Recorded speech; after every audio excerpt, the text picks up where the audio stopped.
Yo, what up, everyone? All right. So, I want to go ahead and get this video out real quickly before I do some live commentating on some big fights tonight. Well, one fight that I will be commentating on, and that's the Tim Tszyu fight. And, um, in this particular topic, right, we have a topic that is a very hot button topic right now in regards to Tank Davis and his recent comment about him mentioning that his contract is over, the possibility of him leaving TMT. And I've watched several different videos. I've read comments. I've been a part of live streams. And to be honest with you, I've seen various different opinions about this topic, man. So I wanted to go ahead and weigh in, do a real quick live stream in this live stream, and then get into the live commentary for the fight tonight. Just K in the building was good. My man William in the building was good. Thanks for dropping by. Make sure you guys hit that like button. Let the people know that we are in here. I know Stormy B Man is live at the moment as well. But like I said, I want to get this off my chest and get this out there because I don't know when I'm going to go live again. Starting tomorrow, I'm going to go do some trail running, some trekking, some hiking, do a little bit of camping. So not quite sure when I'm going to go live again. So let's go ahead and get to it. For those of you who don't know, I've been covering boxing for a very long time, and being a part of this YouTube boxing community that has been around since basically 2007 and 2008. And back in those days, right, the original channels out here, some of them are still around, many of them are not, right? One of the biggest topics at that time in 2007, 8, 9, 10 was, of course, Floyd Mayweather and Manny Pacquiao. A lot of us who have been around for a long time remember that, right? We remember, the fights that both fighters were having, but yet they couldn't get into the ring and face off against each other. It was chaotic. It was insanity at times. And it really uprooted a lot of evil, to be quite honest with you, right? And during that whole kind of saga, right? That journey to finally getting Mayweather and Pacquiao, Mayweather conducted himself in various different ways outside of the ring at that time, right? So a lot of videos were made, a lot of opinions were made about various different things that he was doing outside of the ring, right? Inside of the ring, you loved him, you hated him, whatever the case may be. And a lot of people talked about his fights. A lot of people nitpicked his fights, and those who hated him will hate him regardless. I was a channel at that time who was a big Mayweather fan. And I will continue to tell people when I talk to people about boxing on who I think is one of the best fighters to ever do it, especially in this generation, is Floyd Mayweather Jr., in my opinion. Haplotype was good, bro. All right. So, a few things that I want to mention before I give my opinion about Tank Davis, right? Because we're talking about Tank Davis and TMT. TMT is Floyd Mayweather and Leonard Ellerbe. Floyd Mayweather and Leonard Ellerbe has been working together for a very long time, right? These two have built a relationship over a very long period of time. Floyd Mayweather is not innocent of controversy, of drama, of BS that has happened in his life, right? Boxing career and his greatness put to the side, Floyd Mayweather has been a part of many different types of controversies, right?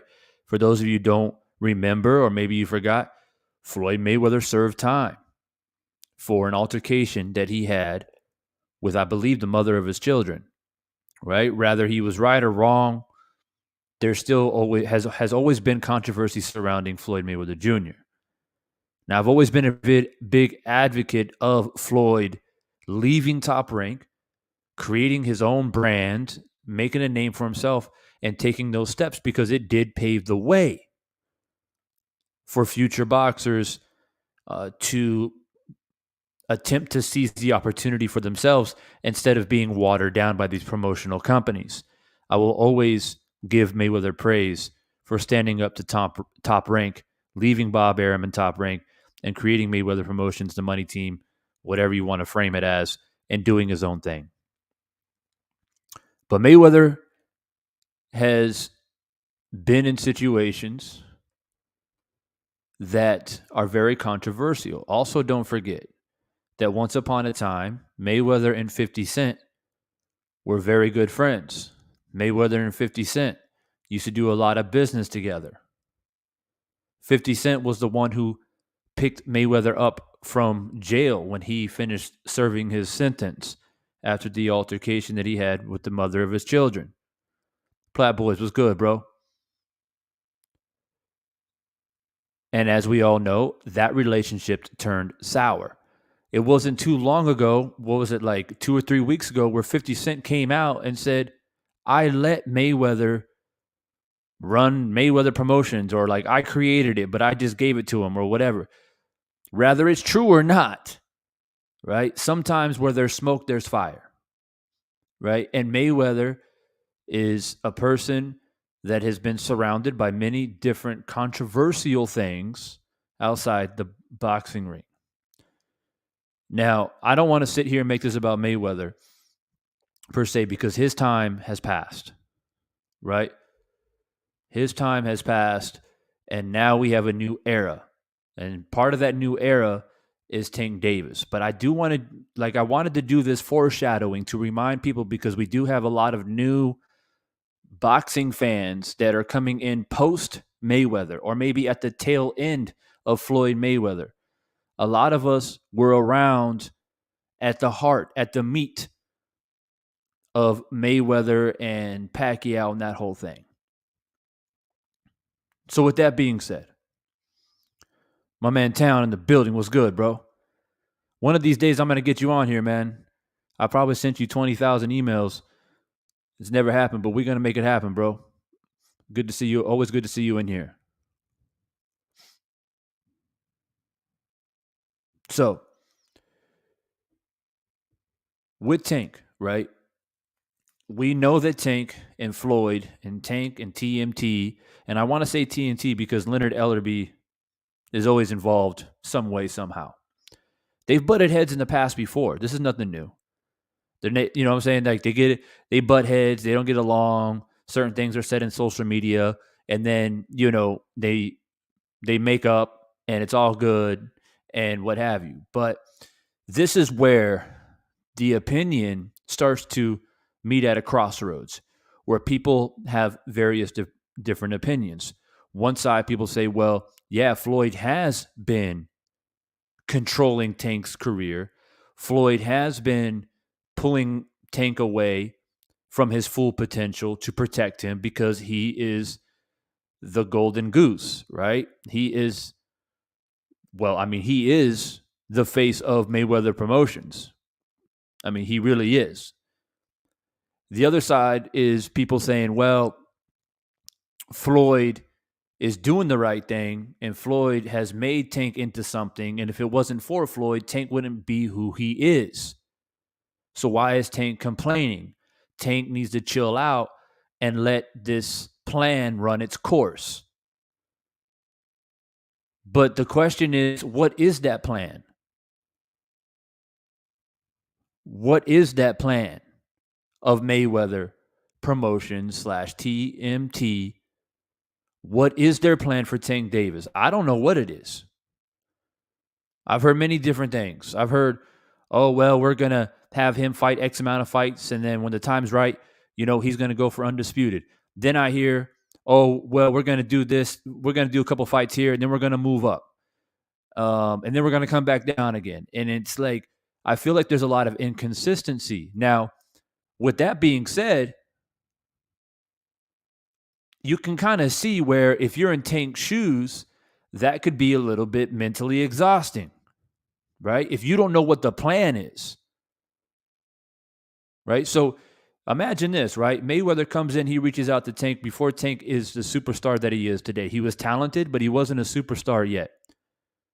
Of course, it's Floyd Mayweather. Any fighter coming up is going to be starstruck and want to be involved with Floyd Mayweather, right? In a way, yes, Floyd took a hold of him and put him in the limelight. He's made a lot of money being a part of Mayweather Promotions, and he has made himself become a star. But is he really a star, though? Is he a star because he has beaten the best opponents available? Or is he a star because he's attached to Mayweather Promotions slash Floyd Mayweather? Now, when Mayweather Promotions were first created, and don't forget, guys, Floyd, while he was still actively fighting, he had Mayweather Promotions. He was promoting himself, and at the tail end of his career, that's where he started to branch out and start to pull fighters in. So he wanted to set something up when his career was over. Okay, when it was first created, especially towards the tail end where, he was going out, reaching out to certain fighters like Badu Jack and Tank and some others, I was very optimistic. I thought that, if Mayweather approaches Mayweather Promotions the same way he constructed his own career path while promoting himself, this could be a very good thing for fighters, right? This could be a very good thing. But along the way, it doesn't seem like it's going in the direction that he paved for himself. He's lost fighters leave, fighters threaten to leave, and all of a sudden, it seems like TMT slash Floyd Mayweather Promotions are trying to just hold on to Tank now because Tank is the big prize, right? Omega Red in the building. What's good? Andrew Charles coming in, stopping by. I appreciate you. K-Rod, we do an open panel. I didn't plan on it, but if you want to jump in, man, I guess we can. I guess you can. So, I think It doesn't matter where we stand at the crossroads and which direction we choose to go. Rather, you believe Tank is in the right to take shots at Floyd Mayweather and leave us with the I guess uh, the prelude or the temptation, or give us that idea that he's going to leave. He's right for doing that because maybe he truly does feel like Mayweather Promotions have not laid out the right career path for him, and he feels like he's being undervalued or underused, and he wants the big fights. Or if you're at the crossroads and you feel like, nah, you know what, man, Tank needs to chill. He's still got time. Be patient. Mayweather knows what he's doing because Mayweather has the fighter experience, the promotional side of things, and that experience, and et cetera, et cetera. Doesn't matter which way you want to go on this, but I think that we can all agree that Tank is extremely talented, and Tank, in my opinion, can beat anybody that is obviously within his weight class and even perhaps weight classes above him. And so we praise Tank constantly. And see, this is the problem, right? When we have talented fighters and they're conquering weight classes, well, I'm gonna say conquering. They are moving up in weight classes. I won't say conquering yet, but they're moving up. They're getting wins, but then all of a sudden it's like, all right, he's just too good. He's not getting these big fights, right? He's not really showing us what his true potential is. And that's what happens. That's exactly what happens. And that is what is happening to Tank Davis right now, especially for the detractors and especially the people that want to hate on Tank. It's hard to defend Tank Davis right now against the detractors, against those who want to hate against him, against those people who say that he's ducking, against those people who say there's plenty of talent out there and he's not fighting those talented fighters. It's hard to defend Tank Davis right now because quite simply he's not fighting the highest caliber fighters in his division. It's as simple as that. So I see a couple people in the chat saying, he ducked Loma, everything else. Well, is it Tank or is it Mayweather Promotions? And I know people get upset that, oh, well, come on, Devon. Yeah, maybe it's Mayweather Promotions, but Tank never wanted to fight Loma. But how do we know that? Because from what I've heard from Tank Davis, and I'm going to be honest with you guys here, from what I've heard from Tank Davis when he speaks to the media, he says he wants to fight everybody, anybody. Period, point blank. Anybody can get it. But Mayweather and Leonard Ellerbe sings a different tune pretty much every single time.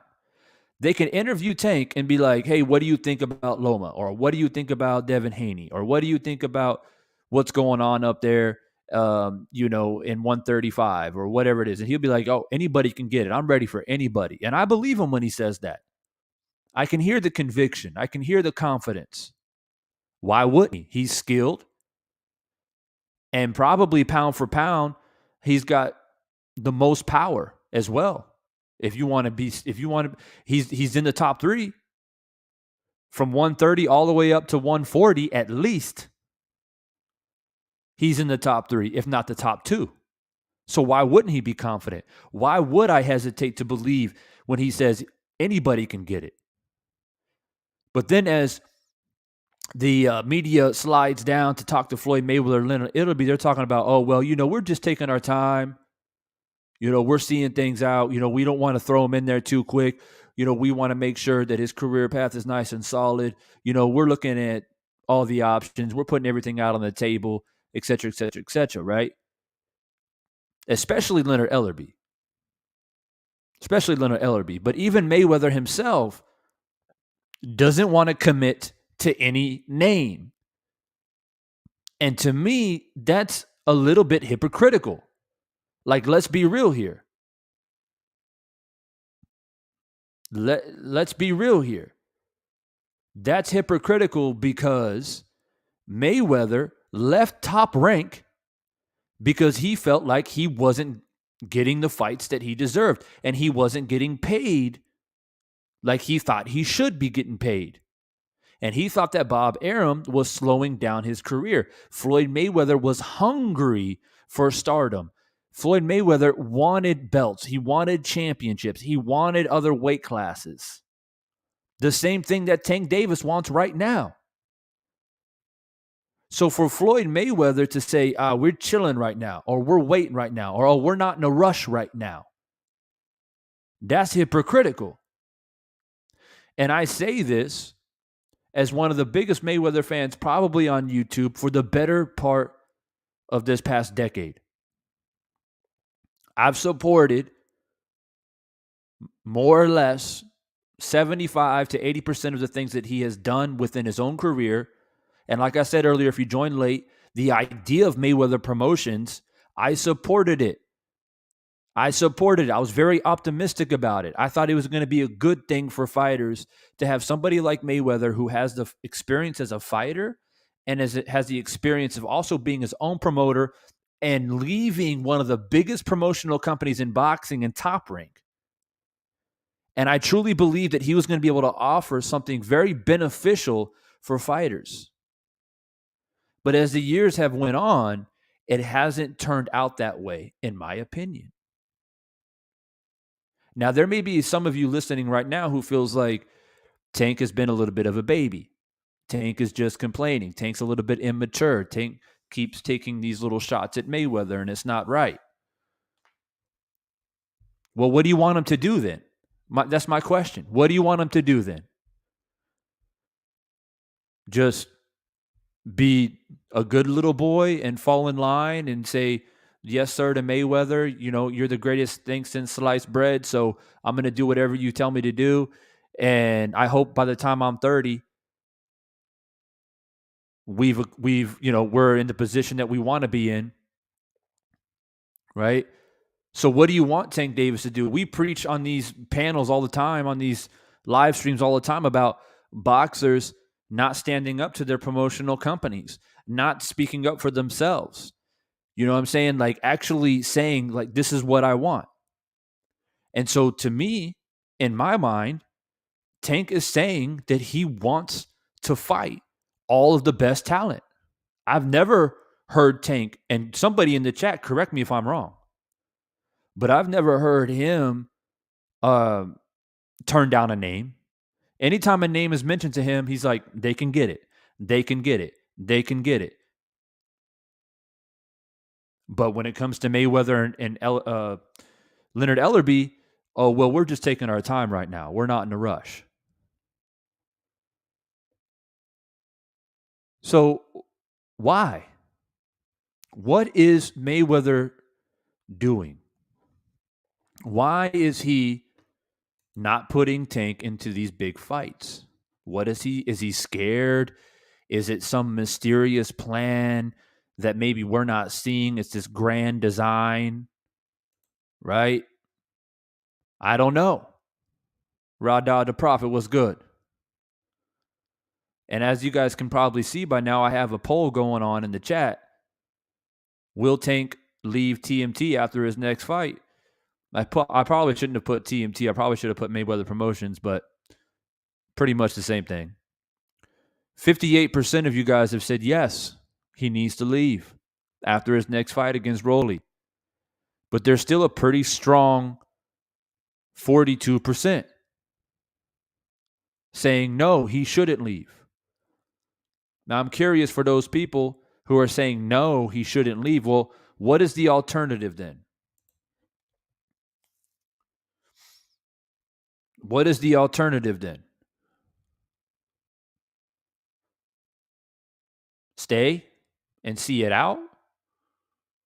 Like I said, there's some grand design that we're not aware of. Maybe we need to relax a little bit. Maybe we're too impatient for Tank. Maybe you don't want to put it in the chat.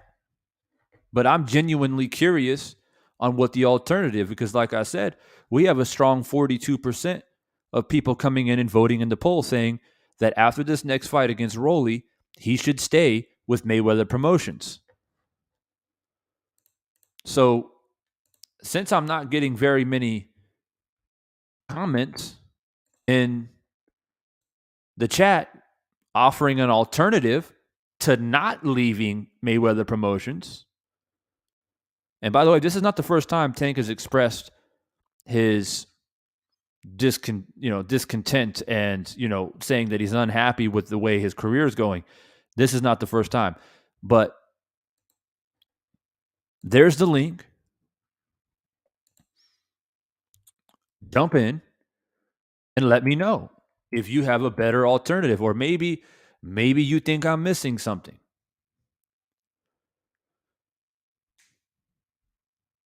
But another thing that we have to consider as well: how long has Mayweather been in the spotlight?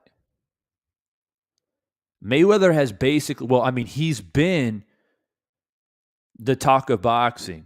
Maybe not the main article of boxing, but he's always been a part of the main story of boxing since the late 90s.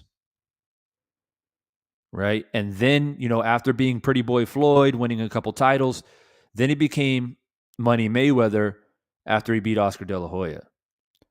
Right? What year was that? Right? We're talking the early 2000s. Mayweather has basically been in the spotlight and been the face of boxing for the better part of 20 years. For the better part of 20 years. Is he truly ready to let that go? It's a hard thing to do. We've all been there. We all age. Age waits for no man. Right? But you got to let Tank be Tank. You got to let him carry the mantle. Like, you have an opportunity. See, that's the thing, right? When I kind of look at Mayweather and Tank as a father and son type situation. I really do. I really do. And to be honest with you, I wish that it would work out. I wish that it could work out. Because I do look at it as a father-son type situation. Tank, with all the talent that he has, is very similar to Mayweather as he was coming up. I mean, in stature and different abilities. I mean, they're not exactly the same, but they're similar. There's similarities there. Right?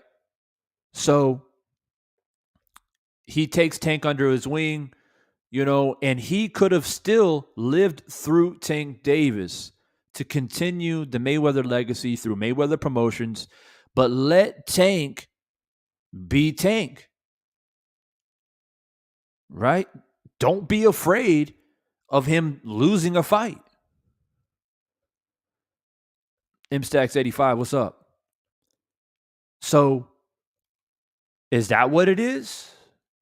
What, you went 50-0 and you want to continue that streak through Tank and want to continue that undefeated streak and not have Tank Davis lose fights?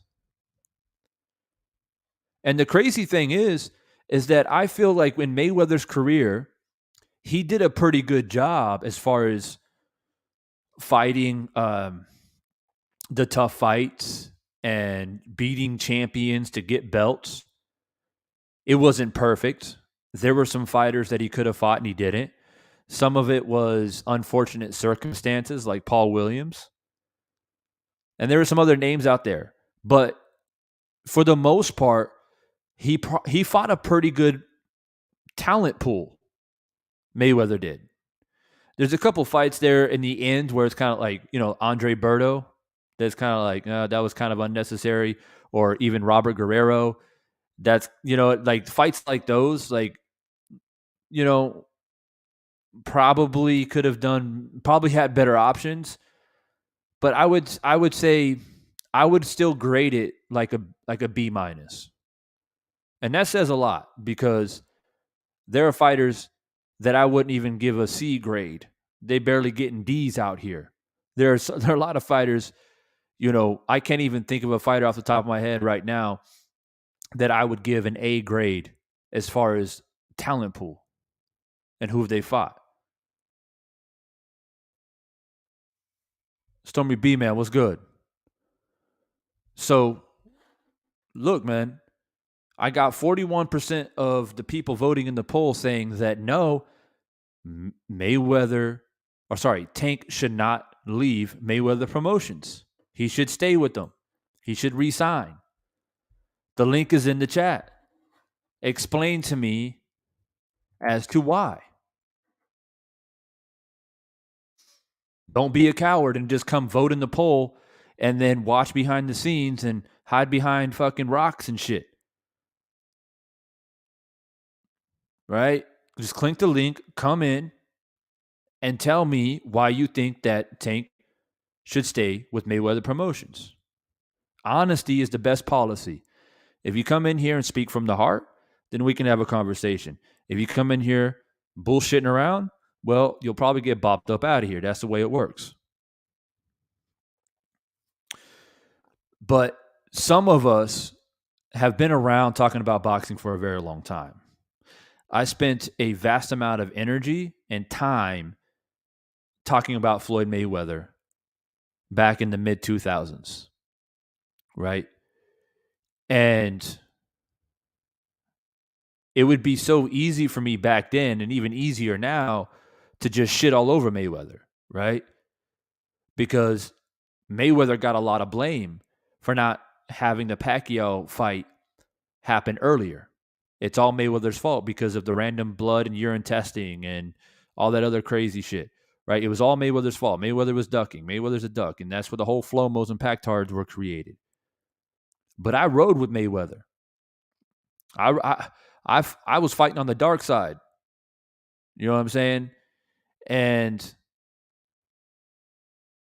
I still to this day feel that Mayweather did the right thing on enforcing that type of testing.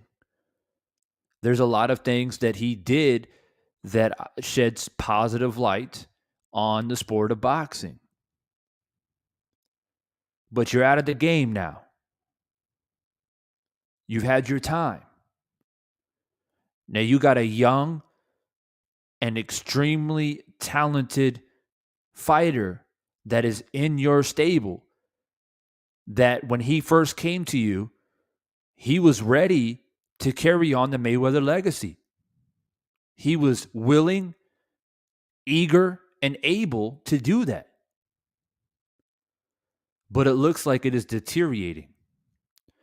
So the question is, why is it deteriorating? Mayweather is staying silent, right? He ain't saying nothing. He's not really replying on any of these type of comments, and I don't think Leonard has either as of tonight. And I don't know why that is.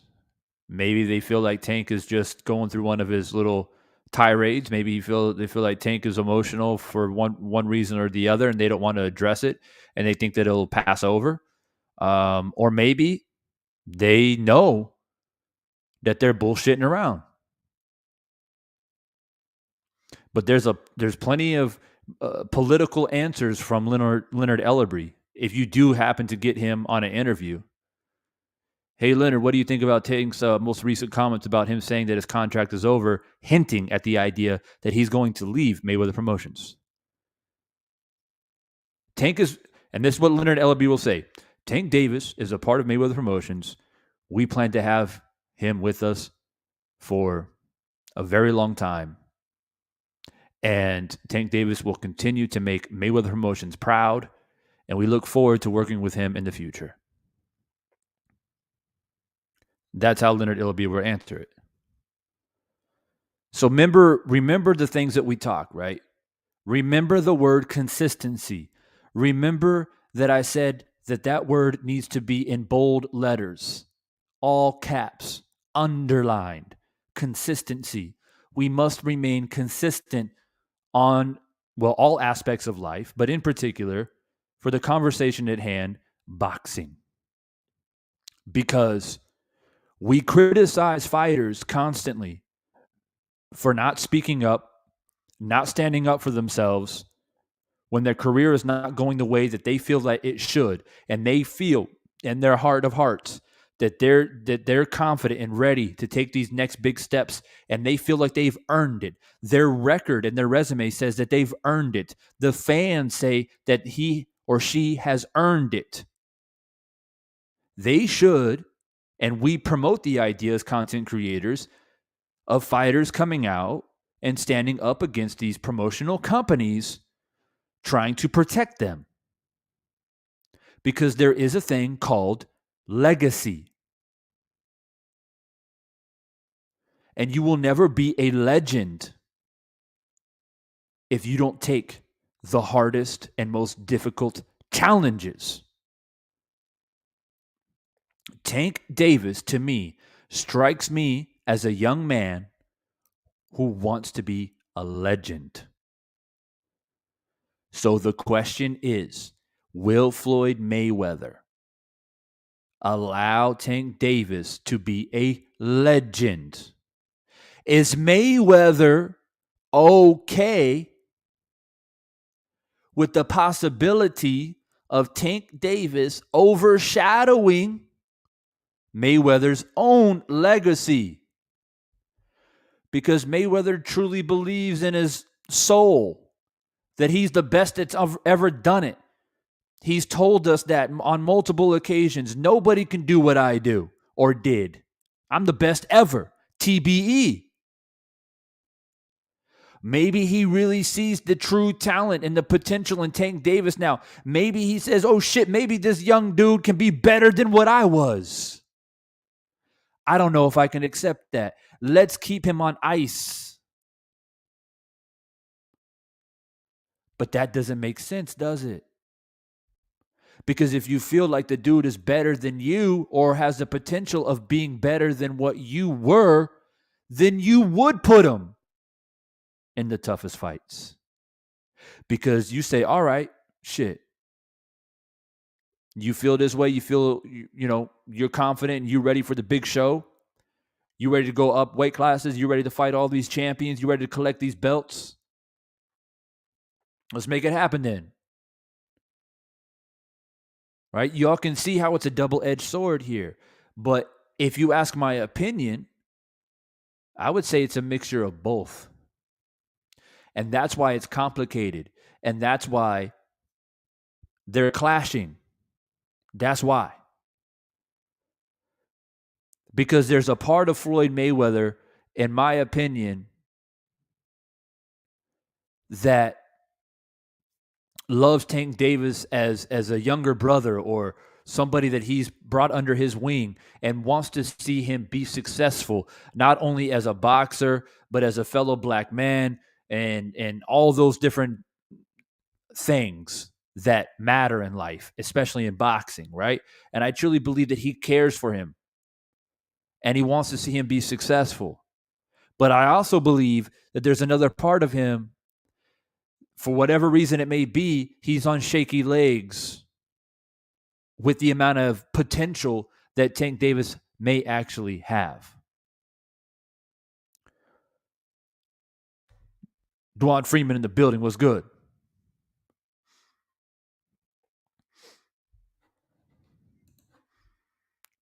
Don Dada says, it's ridiculous to think Floyd is jealous.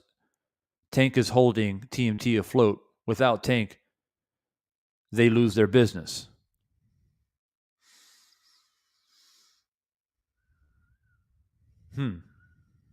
Well, I mean, yeah, I agree. If Tank is saying what we think he's saying, and he leaves TMT after he fights Rolo, which I think he's going to demolish Rolo, by the way, and he actually does leave,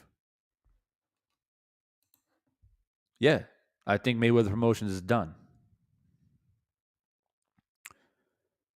Not saying that it's done like forever, but it'll be a major blow regardless, right? Rather, Mayweather promotion start gathering up young fighters again and start from scratch, or if they have talented fighters that we may not be aware of that could be future stars. I don't know, but it definitely will. They will lose their golden goose. They will lose their shining star. But guess what? Don Dada. That's not Tank's problem. Tank needs to worry about Tank Davis and only Tank Davis. And if he feels like his career is being impeded and stopped from real potential growth, then he needs to speak out about it and make moves. The same thing that we preach here on YouTube all the time, us content creators, and saying we want boxers to stand up for themselves. We want boxers to say, like I said, I'm ready for the big fights. I'm ready for legacy. I'm ready to conquer these weight classes. I'm ready to be undisputed.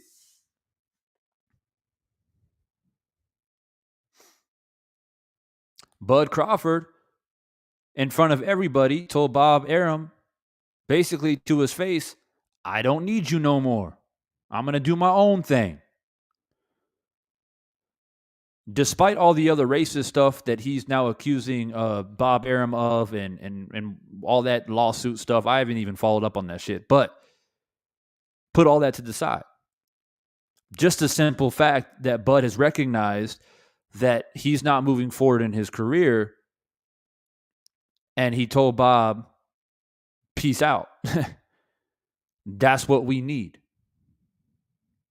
Especially with talented fighters like Tank Davis, like Bud Crawford, like these fighters, that they don't need a promotional company anymore. Either you with me or you against me. When you make that the type of noise that you make in the sport of boxing, when it comes to promotional companies, either you're with me or you're against me.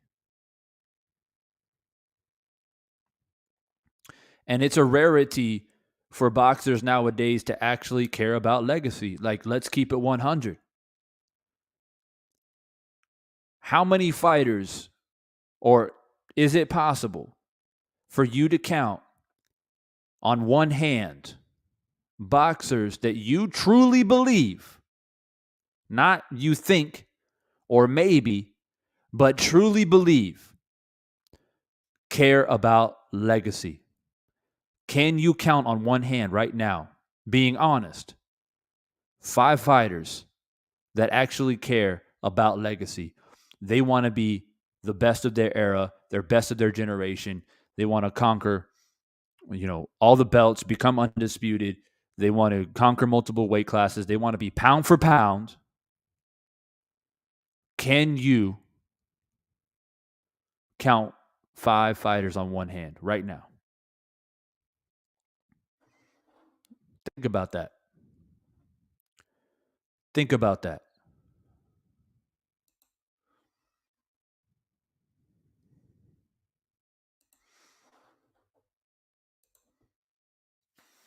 I see Rojai saying every time a black fighter has a big fight, Floyd coincidentally has an announcement.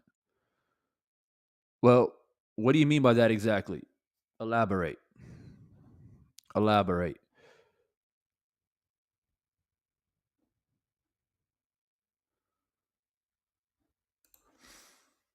Black Belt Ben, what's good?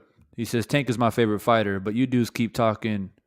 You dudes keep trying to talk about Floyd like you know him personally. Tank has known about the Rolly fight since the WBA was forced to consolidate.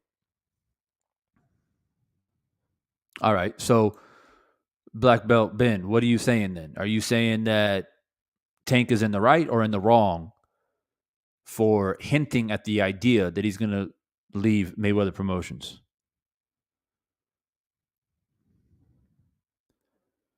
So my man Rojai is in here saying that he thinks that Floyd is a jealous man. Someone said up here earlier that he's vindictive. I don't know, man, but a lot of you guys, I'll recap a little bit because some of you guys came in late.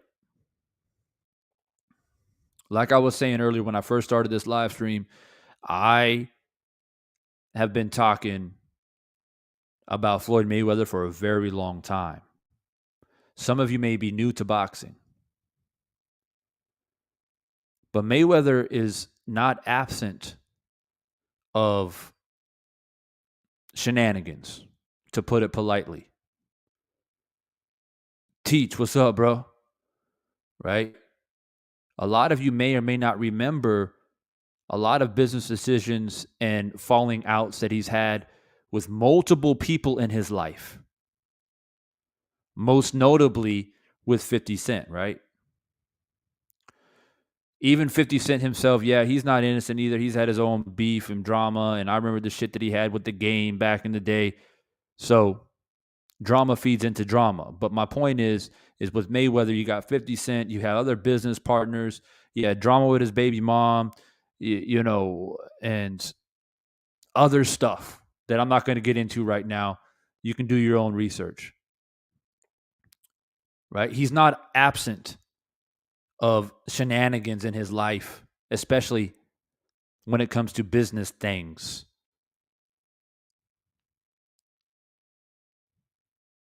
Call it what you want to call it, right? But when there's smoke, there's fire.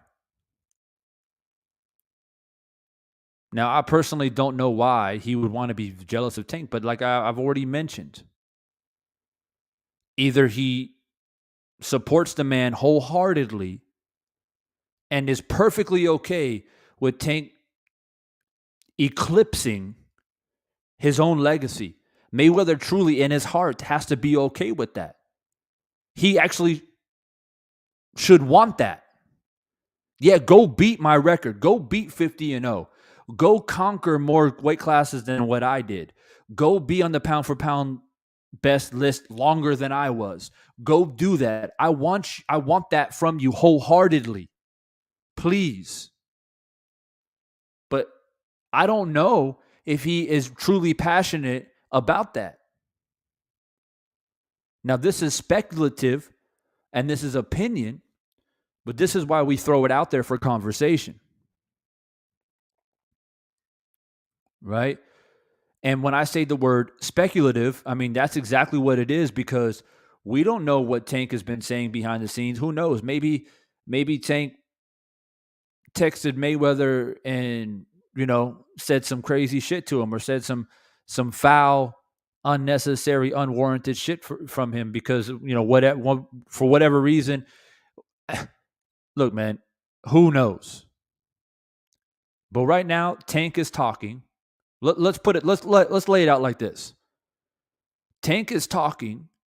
Tank is disgruntled, and Tank is not getting the fights that he should be getting. Those are the only 2 or 3 things that are actually relevant and that are facts. Everything outside of that don't really matter. It's speculation. So let me repeat myself one more time. Maybe you're driving down the road and you had your volume down. The only thing that really matters, and that is fact and not speculation, is that Tank Davis is upset. He's disgruntled. He's irritated. And it doesn't matter on who's right or who's wrong. That's a fact, because he's expressing that. And the icing on the cake is he's not getting the fights that he should be getting. Those 2 things right there are facts.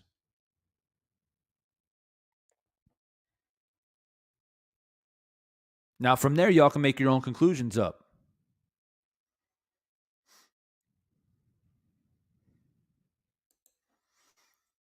Black Belt Ben goes on to say, I think both Tank and Floyd are responsible for the situation.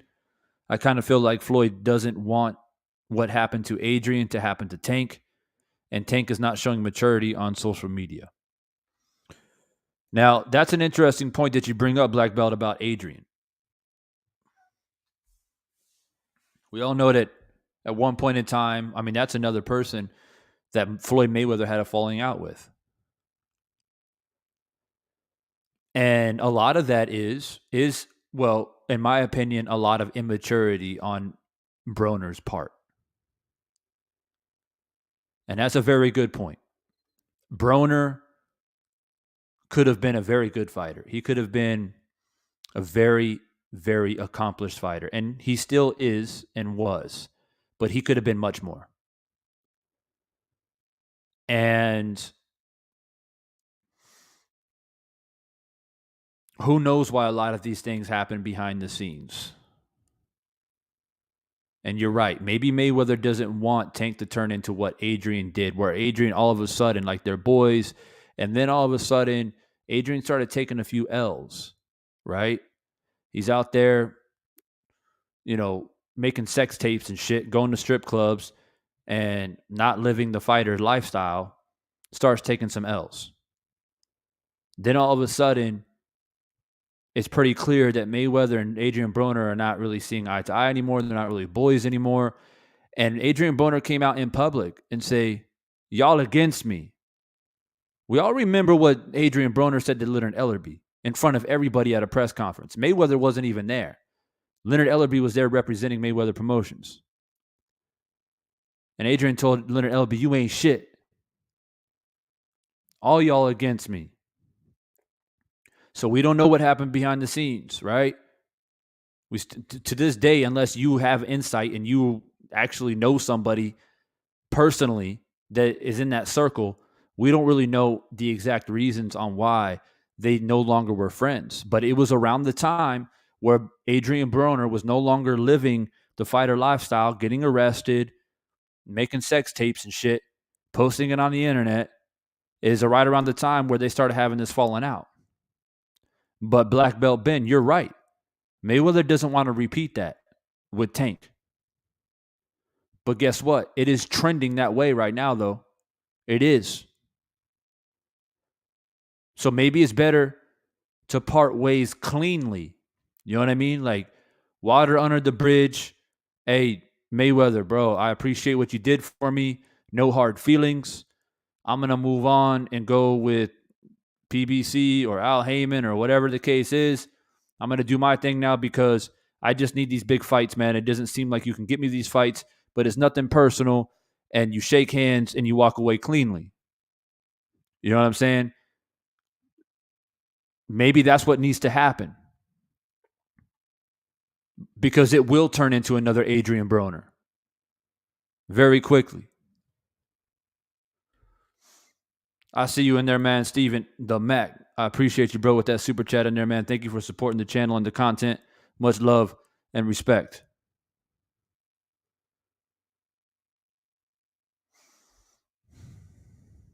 So sometimes it's a little bit irritating, man, when we have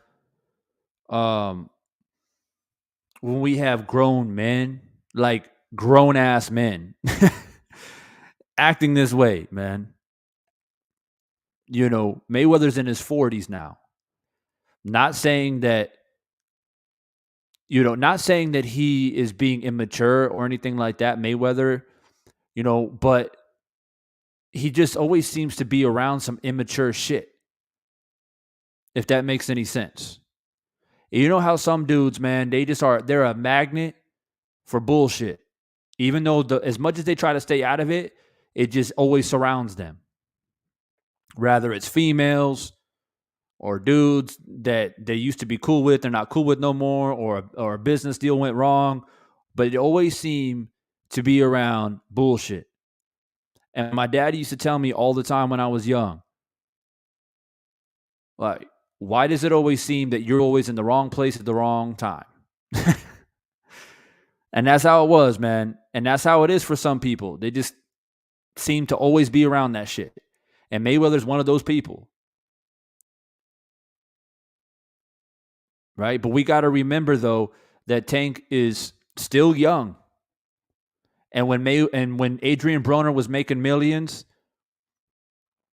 he was very, very young. And he made a lot of poor decisions with his money and his time and his fame. And let's not forget, too, Tank is not absent of being caught up with some legal shit either. As far as I knew, he had a case pending for a hit and run back last year. I don't know. I haven't caught up on it. I knew he had a court date at some time this year, and he was facing up to like 7 years in prison, right? So there's a lot of stuff, man, that you have to consider when you look at this whole saga, right? And it'll be a damn shame if this whole deterioration of Tank Davis and Mayweather promotion somehow ruins Tank Davis's career. Because, like I said, I was very, very optimistic when Mayweather, retired and started Mayweather Promotions, or he really started to focus on it, and he had some pretty decent fighters under his company. You know what I mean? And I'm not so optimistic anymore. I'm really not as optimistic anymore because I just don't see it trending upward. I hate to say it.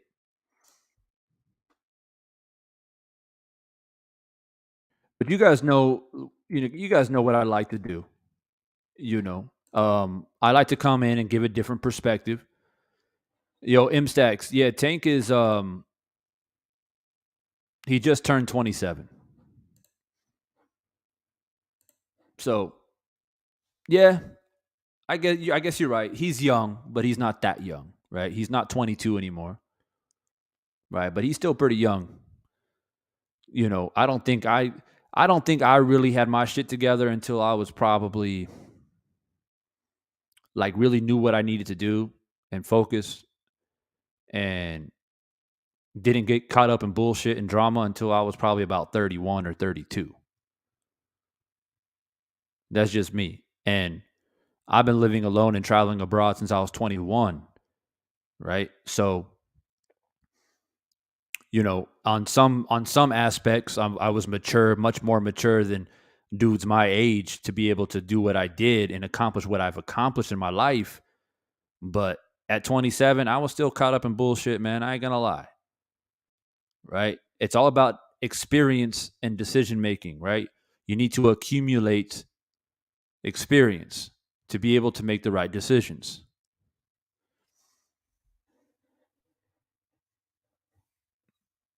Yeah, yeah. In boxing career, I feel you. I feel you. But I'm actually talking about age. I'm actually talking about maturity as in your age, right? I'm not necessarily talking about how long you've been a fighter or what your resume is. But before I end this, man, because I'm gonna get Bruce goes. I see you, bro. I appreciate you. Before I end this, and get ready to do some live commentating because we got some fights coming tonight.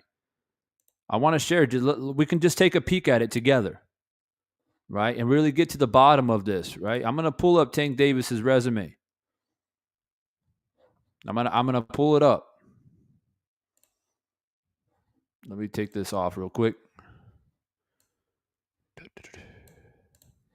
All right. So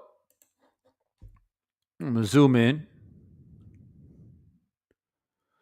And the crazy thing is that the dude, the Tank Davis is only 5 foot 5.5 with the 67-inch reach. It's crazy how much power he has for his size.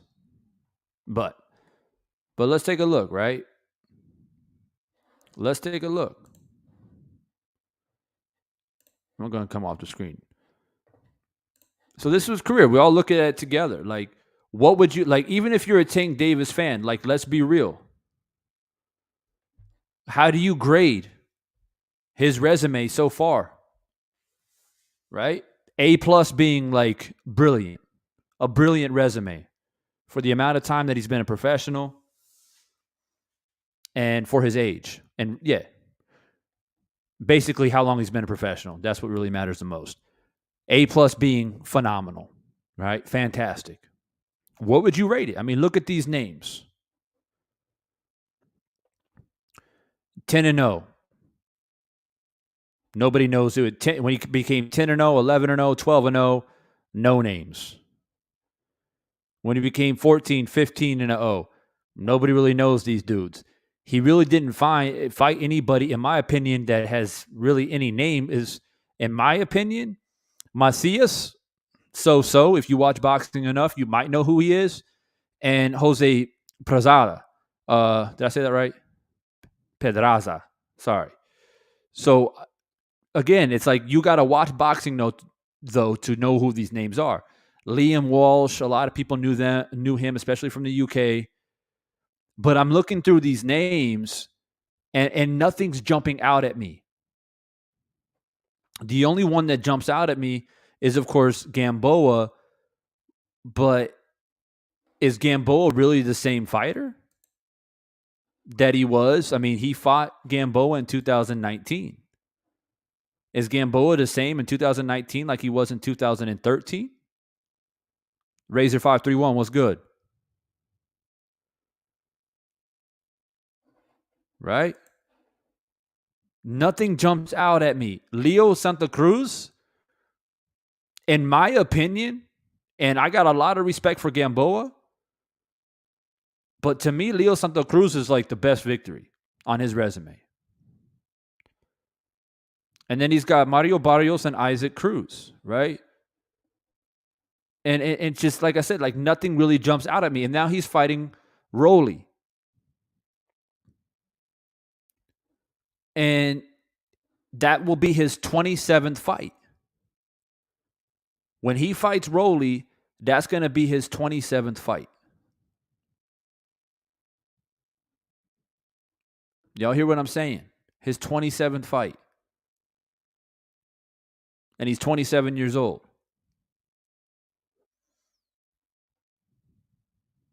It's crazy when you think about that. And Rolly, like for me, right? Rolly is a B fighter. And I'm being generous. B. Because if you go to Rolly, hasn't fought anybody either. To be, in my opinion, nobody that really stands out. Isaac Cruz, he's a B fighter. Mario Barrios, he's a B, C plus, B minus fighter. Leo Santa Cruz, he's a B fighter. Gamboa was an A fighter, but in 2019, he's a B minus fighter. So there's no names on his resume at 26-0 where there's an A fighter. Right? And he's in the lightweight division. I think he's still currently, or he bounced back and forth between super lightweight and lightweight at the moment. But when you look at 130, 135, there are A-level fighters in that division. More than one, more than two. And he hasn't fought them. Right? So that's what it is, man. And that's what we're critical of. If we want to if we want to give Mayweather the benefit of the doubt, if we want to say, okay, maybe he's got a plan.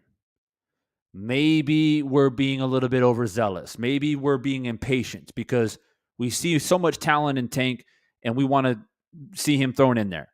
Maybe Floyd knows more than what we know. Okay.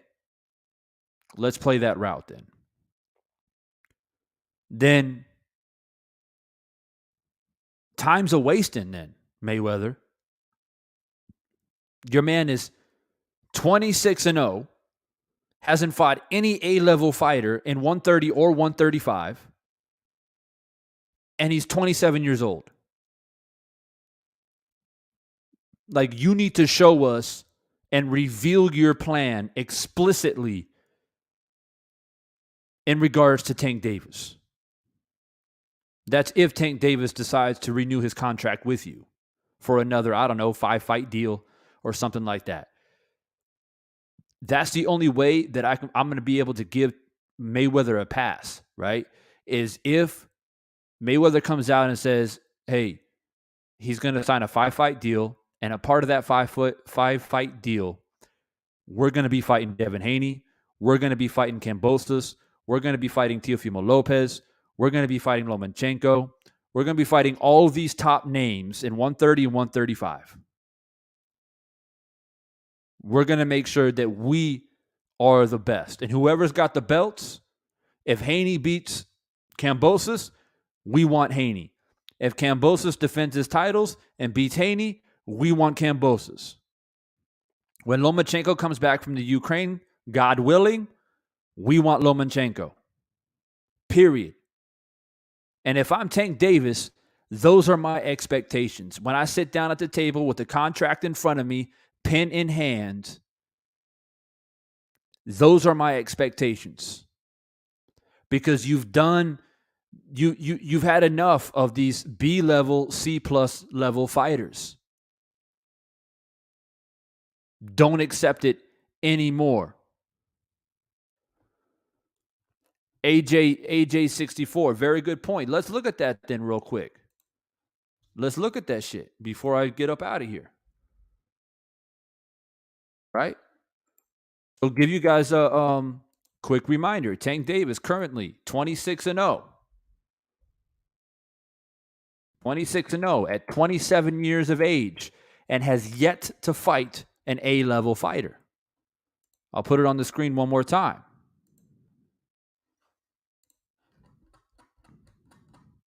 Look at these names. Somebody tell me that I'm wrong, please. Somebody tell me that I'm wrong and that I'm crazy and there's an A-level fighter on this resume. Please, I'll wait. Anybody? Is there an A-level fighter on this list? Anybody?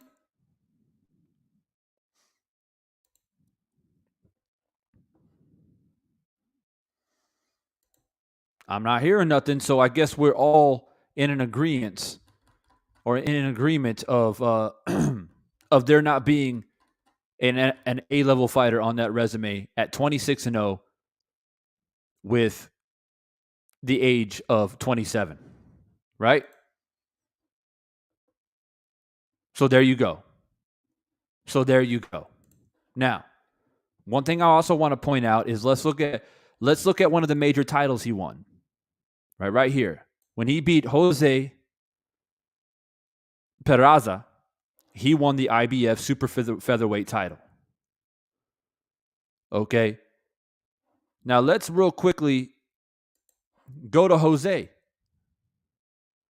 For those people who may not know who he is. Right? Let's take a look.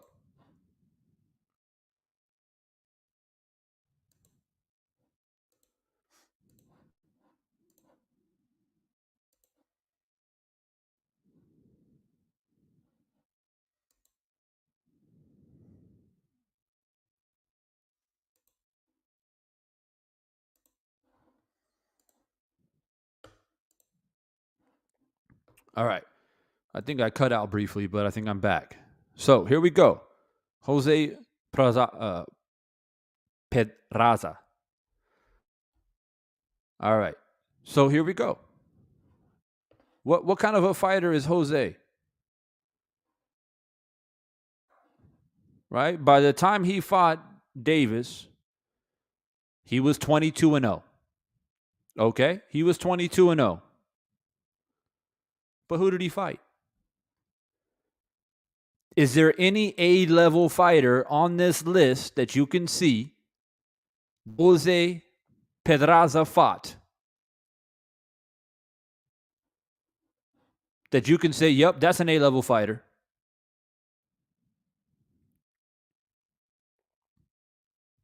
Right? This is Jose Pedraza. This is the guy that Tank Davis beat to win his first strap. I personally don't see any A-level fighter on there, personally. Right? And when he went on to lose to Lomachenko, he went on to lose to Jose Ramirez, he lost to Jose Zepeda, other fighters after losing to Davis as well. Okay? So it's not like he lost to Tank and then all of a sudden he goes back up on a winning streak and starts, accumulating very good victories. He did beat Raimundo Beltran, but it's not like anything too astonishing. Okay, so we.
All right, sorry about that, guys. It looks like I'm having some connection issues here.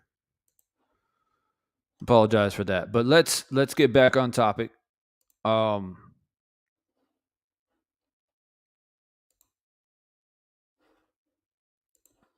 right, cool. So we saw Tank's resume, right? And we saw the guy that he beat to win his first title. That guy who he beat to win his first title himself didn't have any A level, or in my opinion, even B level fighters on his resume. Okay, so let's now compare that.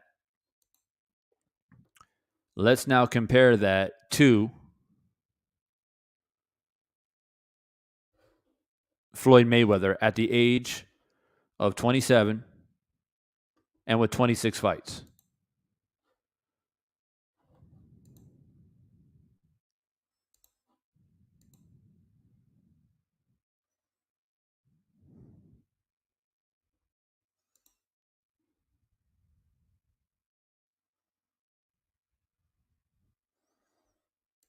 All right, let me know if y'all can hear me, because I don't know what's going on with my internet right now, but if y'all can hear me, let me know. So let me go ahead and share this with Floyd Mayweather. And I'm glad somebody brought it up. All right. So we all saw Tank Davis's resume. I didn't have anybody in the chat to object that, or nobody objected my assessment that Tank Davis hasn't fought any A-level fighters up to this point in his career at 26-0 at the age of 27. I gave Leo Santa Cruz a B level, and I think that's being pretty generous. All right. So let's look at Floyd now. First, I got to figure out his age. So Floyd Mayweather was born on 1977. All right. So we got to go in here and see what his career looked like at the age of 27. So in 1998, he would be 21.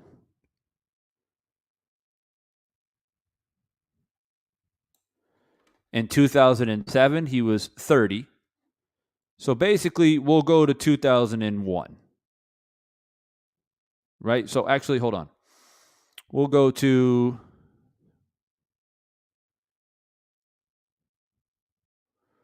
right here. We'll go to 2004. Right? In 2004, he was like 26, 27 years old. All right. So let's zoom in. So by the time in 2004, when he was like 26, 27 years old,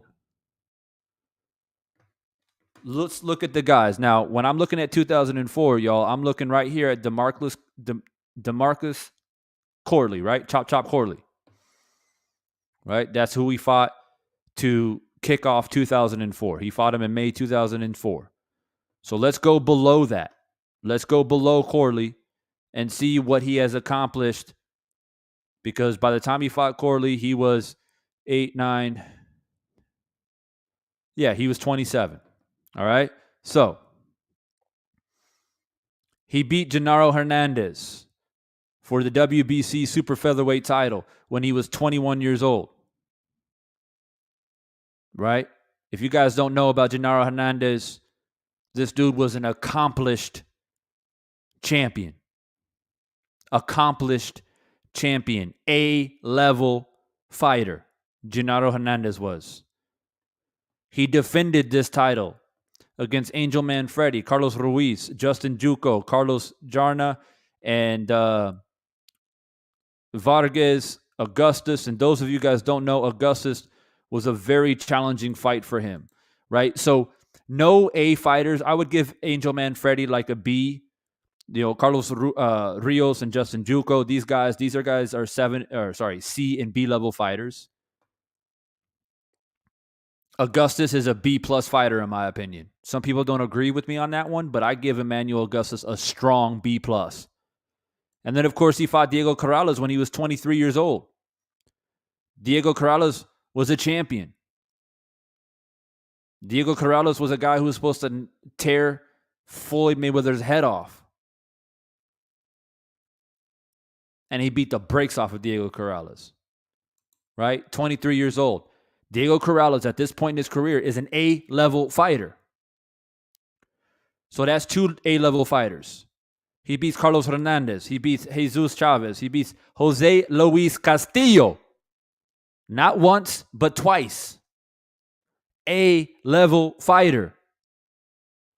At that point in his career, Jose Luis Castillo was a A-caliber fighter. So that's 3. Then he beat Philip Indu, and then he beat Chop Chop Corley. These guys are B levels, right? So by the time he was 27 years old, he had already fought 3 A-level fighters and captured 2 titles. So somebody brought the question up because I pointed out that Tank Davis, at the age of 27 years old and 26-0, has fought 0 A-level fighters. Mayweather, age 27, and he had already had 30 fights. He's 31-0. Mayweather was 31-0, and he fought 3 A-level fighters. 3-0. And I didn't bring this question up. Somebody else in the chat did. To put it into perspective.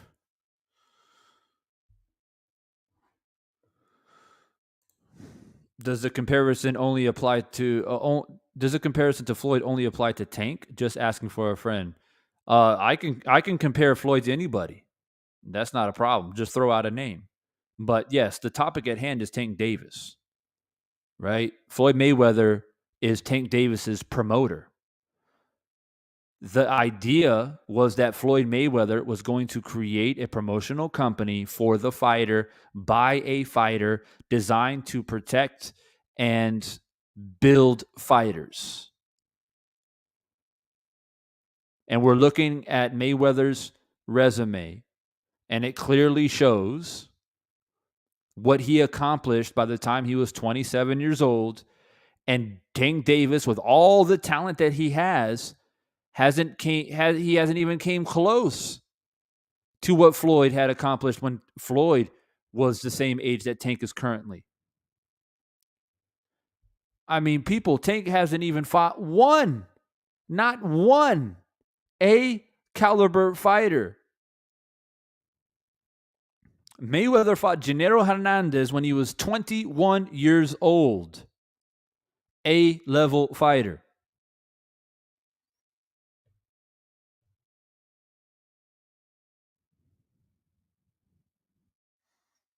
right? So y'all seen it for yourself, man.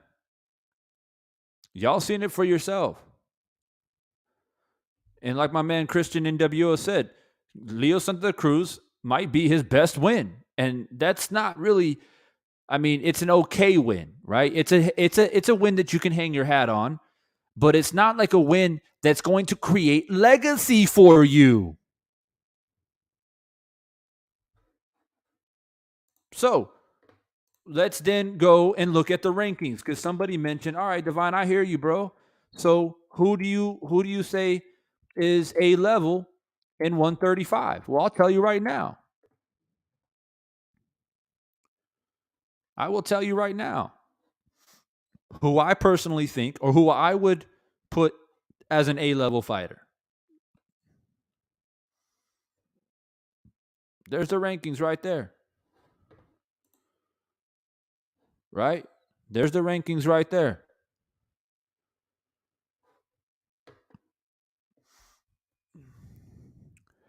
I see you, Tom. What's up, Tom? Yeah, we talked a little bit about Pedraza, but the problem with Pedraza is he's not an A level fighter to me, bro.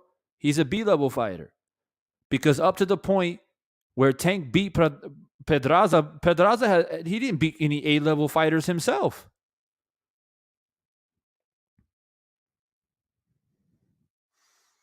So right here is 135. A level fighter right now, in my opinion, based off of resume and accomplishments at 130, 135. And by the way, Tank Davis is an A level fighter. The problem is Tank Davis, as an A level fighter, is not fighting fellow A level fighters. He's fighting B and C level fighters. George Kambosos Jr., I mean, at the end of the day, the dude is undefeated. You may not like him, but he's undefeated, and he's currently holding 4 straps and 1 strap away from being undisputed. That makes you an A-level fighter. We can sit up here and talk about how we think Devin Haney's going to whoop George Kambosos' ass. If Tank Davis fought Kambosos next and not Devin Haney, and he beat Kambosos, I will say that is an A-level win, because he is a champion. He is a unified champion. And George Kambosos beat an A-level fighter in Teofimo Lopez. Teofimo Lopez, up until the point where he lost to George Kambosos, is, well, in my opinion, is still an A-level fighter, even though I can't stand the dude. But George Kambosos beats an A-level fighter. We can't give victories of A-level status to fighters when they beat a dude who won a vacant title, or they didn't beat any A-level fighters themselves and somehow became a titleist. There's a difference between a titleist and a champion. Y'all hear what I'm saying to you?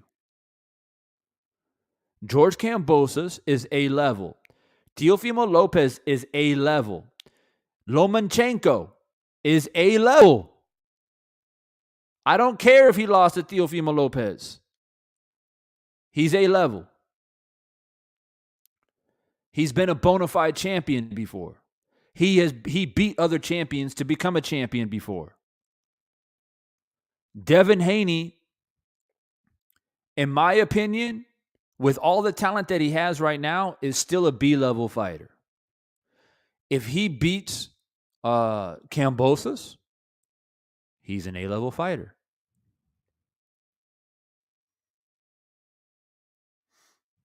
Right? And then you may be saying, oh, well, Divine, I'm confused. Well, why do you say Tank's A level, but Devin Haney's B? Well, just by a smidge. I give Tank Davis A over Devin Haney by a smidge. And the reason why I give him a smidge over Devin Haney's got 1 strap. All right? Tank right? We know what he's got. What, two straps, right? Winning titles at super feather, winning a title at lightweight, and winning a title at super lightweight. And even though I don't necessarily think the names of that he beat to win those titles or anything to celebrate, nonetheless, he's done a little bit more than Devin Haney. I give him A level. I give him A level over Devin Haney by a smidge. So, Black Belt Ben, like, I knew that you would disagree with it, but you asked me, and I gave you my opinion, right? And I actually explained my logic as to why I give someone an A level status or a B level status. You're saying, laugh out loud, Tio is not an A level fighter. Cambozo is not an A level. Come on, man. Cambozo lost a fight before Tio and went scored Earth with Bay, who hadn't fought in almost 2 years and fought on short notice. Okay. So hold up here. Hold up here. Hold up here. So you're basically saying, well, let's start with Tio first then, Black Belt. Up until the point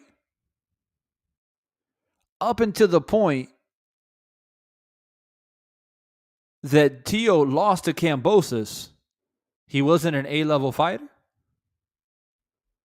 So you're saying that Tio wasn't an A-level fighter before he lost to Kambosos, right? I'm just trying to make this clear. So when he beat Lomachenko, he wasn't an A-level fighter anymore. So in your opinion, Lomachenko's not an A-level fighter. Teofimo Lopez is not an A-level fighter. And George Kambosos is not an A-level fighter. So what, Devin Haney is an A-level fighter?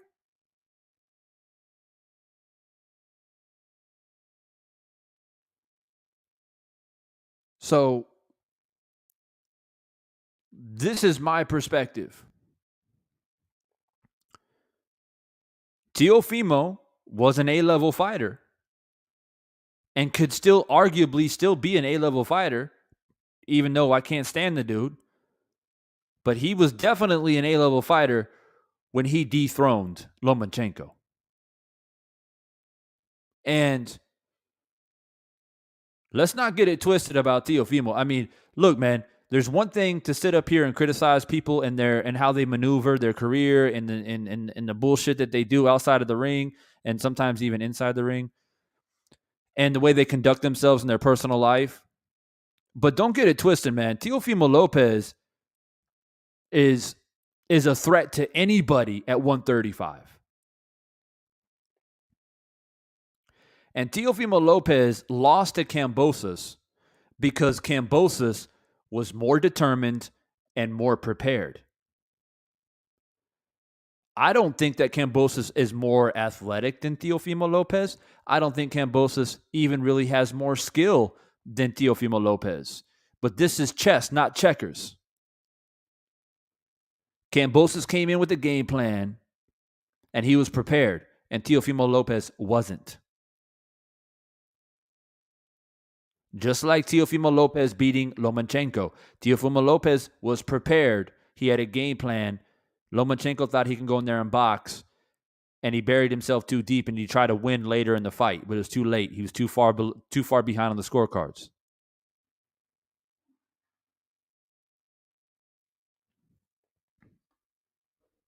All right, cool. So you think that Lomo is A level. Cool. So Teofimo beat Lomo, though.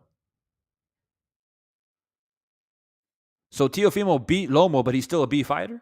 So you don't give credit to Teofimo for beating Lomachenko, even though Lomachenko's an A fighter? If you're a B fighter leading up to fighting an A fighter, but then you beat the A fighter, you're not an A fighter? So you just got lucky. So you're basically saying that Kambosos got lucky when he beat Teofimo, And Teofimo got lucky when he beat Lomo, right? There's only so much luck that you can have in boxing, right? So just trying to understand the logic, bro. Just trying to understand the logic.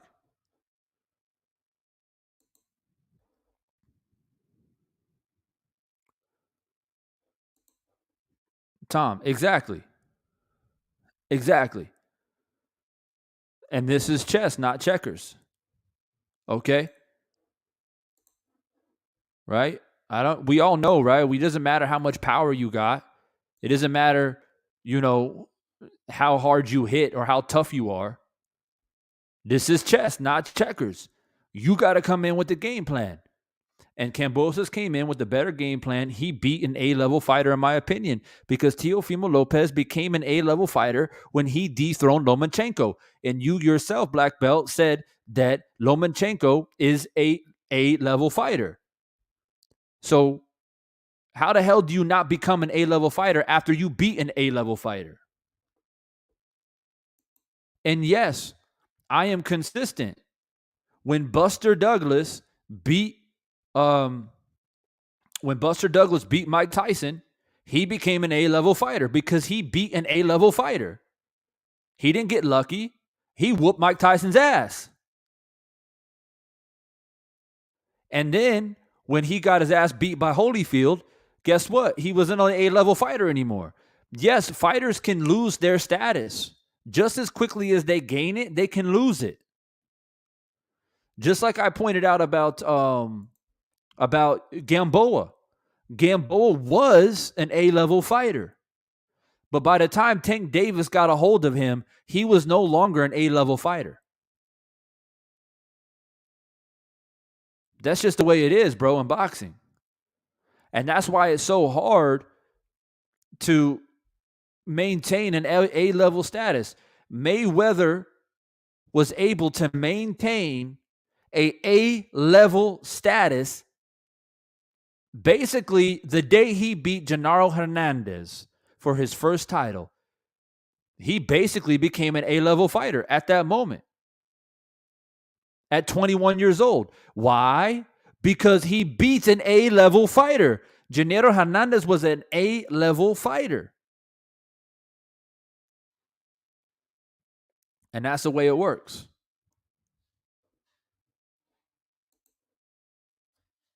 So I didn't say Cambozo got lucky. I said he wasn't an A-level fighter. You're right. He wasn't. He wasn't up until the point he fought Teofimo. But let me say this again, bro. Teofimo wasn't A-level either until he beat Lomachenko. Because according to you, Lomachenko is or was, but we'll just say is. Lomachenko is an A-level fighter, right? Teofimo Lopez beat Lomachenko. Fair and square. He beat Lomachenko fair and square. All right, we're not talking about a split decision, majority decision, like a draw or some shit. Teofimo Lopez beat Lomachenko fair and square. That then made Teofimo Lopez an A-level fighter.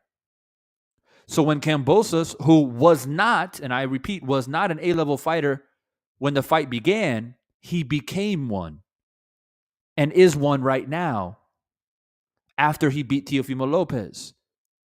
And I say this because when Kambosos and Devin Haney match up and they fight, I don't want to hear none of this bullshit. When Devin Haney beats, and I'm not predicting a fight, but I'm just saying, let's say if Devin Haney beats Kambosos, I don't want people to say, oh, well, he was never that good anyways. Because I can see that happening. I can see that happening already based off of the comments that I'm seeing right here. If Devin Haney beats Kambosos, who is currently the unified champion, Devin Haney is now officially an A-level fighter. And somebody needs to knock him off of that status before I say that Devin Haney is no longer an A-level fighter. It's as simple as that. So I hope that makes sense to you, Black Belt. Sure, we have our opinions about what A-level is, what the status of levels are. Sure. But I just broke down to you how I view it. You may not agree with me, but that's how I view status. Right? I don't believe in, can you land a lucky punch? Sure. But I just don't lean towards luck in boxing. It's a rarity. Right? It's like, is it luck? Like if you shoot 100 3-pointers in a basketball game, and one of those 3-pointers you banked in, you can say, oh, that's luck. But if you hit nothing but net, 40 out of those 100, you're hitting 40% from 3-point range, and you hit nothing but net, that's not luck, that's skill. You following what I'm saying to you? That's skill right there. But if you happen to bank one in, sure, you can chuck that up to luck. But that's what boxing is.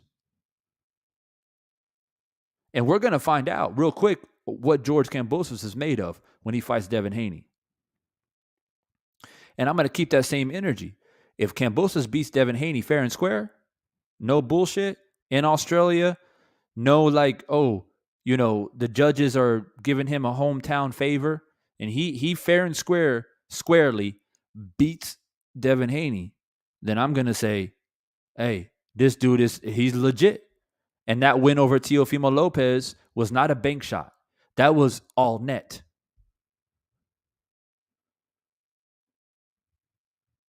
Okay? So, that's my analogy. Lance Mayer, what's good, bro? Good to see you in here. So, I think I'll end it with that. Nice little chop up session. I went on a little bit longer than I wanted to, but hopefully we're able to hammer some stuff out and iron some stuff out, man.